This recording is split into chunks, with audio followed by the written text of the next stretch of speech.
ये कहानी है एक 12 साल के लड़के की जिसकी ठरक का कोई अंदाजा नहीं लगा सकता। हेलो दोस्तों, कैसे हो? मैं उम्मीद करता हूँ कि आप बिल्कुल अच्छे होंगे। आज मैं जो मूवी एक्सप्लेन करूंगा उसका नाम है द पेपर शाह, जो कि 1972 में रिलीज हुई थी। मूवी की स्टार्टिंग में हम एक सारा नाम की औरत को देखते हैं जो कि अपने बाथ टब में नहा रही होती है। तभी उसे करंट लगता है और उसकी मौत हो जाती है।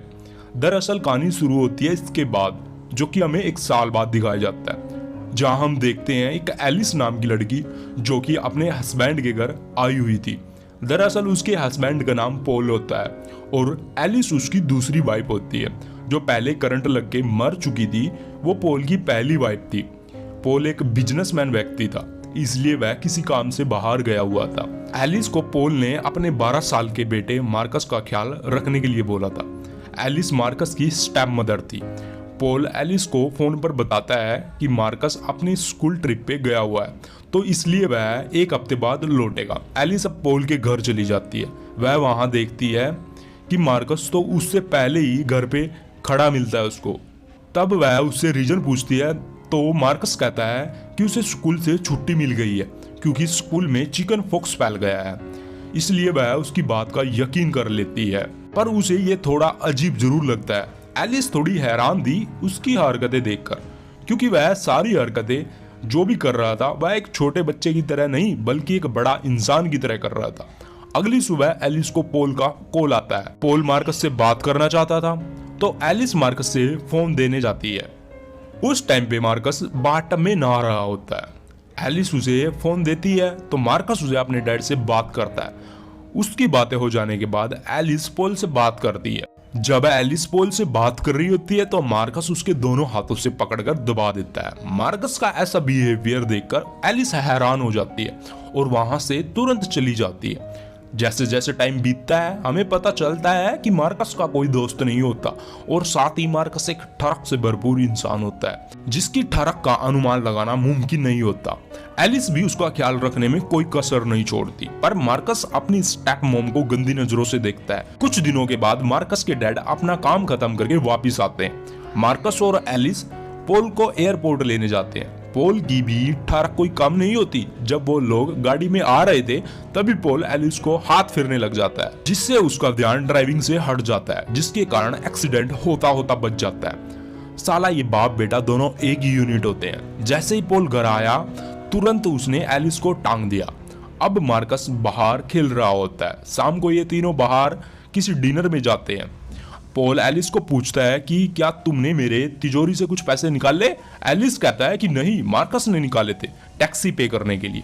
यह सुनकर मार्कस कहता है कि मैंने तो सिर्फ 500 रुपए निकाले थे। तब एलिस कहती है कि तुम खुद मुझे बता रहे थे कि मैंने डैड के सारे पैसे निकाल लिए हैं। मार्कस ऐसा कहता है कि मैंने ऐसा कहा ही नहीं। घर आने के बाद एलिस मार्कस का रूम चेक करती है। उस रूम में से उसे पैसे तो नहीं मिले, मगर उसे एक फटा हुआ लेटर जरूर मिलता है। एक दिन जब मार्कस और पॉल नहा रहे थे तो मार्कस पॉल को बताता है कि एलिस मेरा जरा भी ख्याल नहीं रखती, और साथ ही वो ये भी बताता है कि वो मुझे जरा भी पसंद नहीं करती। उसकी ये सारी बातें एलिस सुन रही होती है। वहीं पॉल भी मार्कस की बातों पर ज्यादा ध्यान नहीं देता क्योंकि वो एक बच्चा है। मार्कस पॉल को ये भी बताता है कि एलिस ने मेरे रूम की तलाशी ली थी। पॉल एलिस को उसके बारे में पूछता है पर वो उसे कुछ नहीं बताती। एक दिन एलिस मार्कस के बारे में पता करने के लिए स्कूल चली जाती है, जहां उसे पता चलता है कि मार्कस की कोई छुट्टियां नहीं चल रही बल्कि उसको तो स्कूल से निकाल दिया गया है। उन्होंने एक लेटर भी भेजा था मगर मार्कस ने उसे फाड़ दिया था।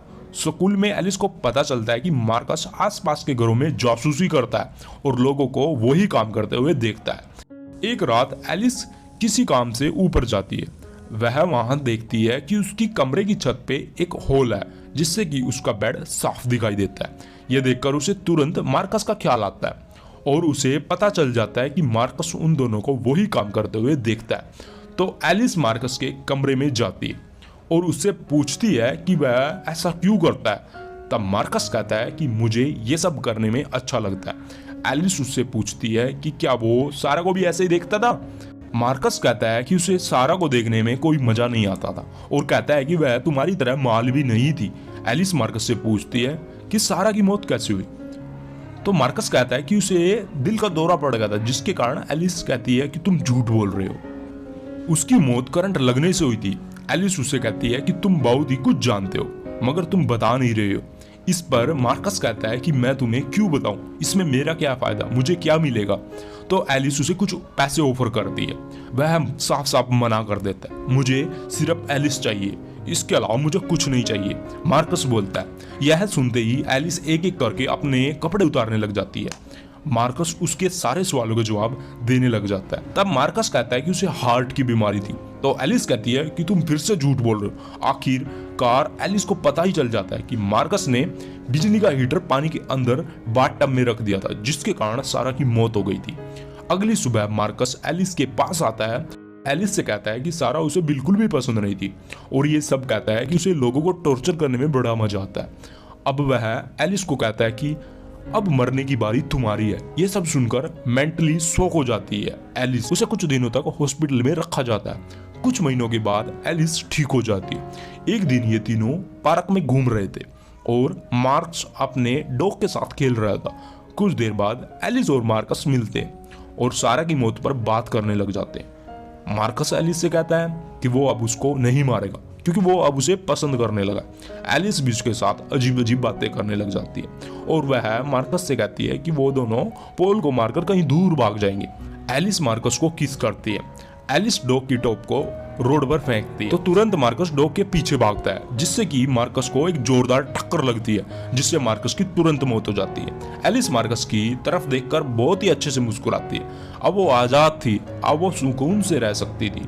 उसे ये सब करके बड़ा अच्छा लग रहा था। देखिए दोस्तों, अगर वीडियो अच्छी लगी तो जरूर लाइक करके जाना।